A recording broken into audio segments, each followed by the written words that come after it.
One of the most transformative encounters I ever had with a persecuted Christian was meeting the great Chinese leader Wang Mingdao. He was very old, and he'd spent many years in jail for his faith. And I was wondering how to relate to him.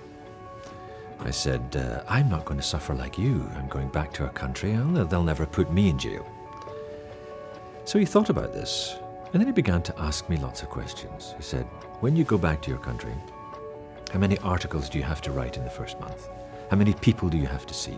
How many sermons do you have to preach? And on he kept asking all these questions. And I thought, why is he asking me questions about my schedule? And I began to sweat because I realized, I have so much to do when I get home. And then he just stopped and looked at me.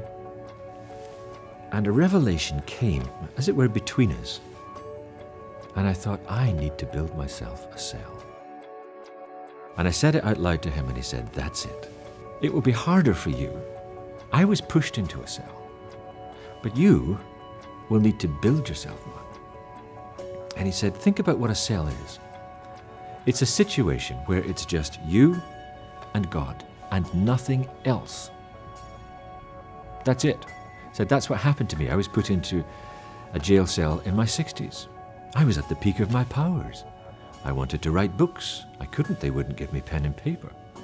I wanted to study my Bible and write lots of sermons. I couldn't. They wouldn't give me a Bible. I wanted to go around the country and hold campaigns. I couldn't do anything. None of that was available to me. I just had to sit in the cell and get to know Jesus Christ. And he said that, over time, said it wasn't easy.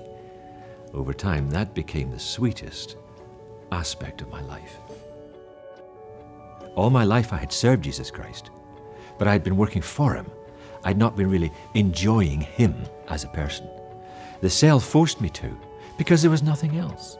And that seems to be the key to the cell. A cell is what we build, or is built for us, where we push away all the distractions. We strip life down to its bare essentials. And it's just us and Christ and nothing else. As he was talking, I realized that that's really what persecution does. It's one of the great spiritual secrets of persecution. Not that persecution is great in itself, it's what it brings about. It simplifies life. It strips life down to a situation where it's you and Christ and no distractions. And so many of us live our Christian life thinking that we are serving God, when in fact we're not enjoying him. We're not doing the one thing needful. We haven't stepped into the cell where I must go, where I can focus purely on Christ and no one else.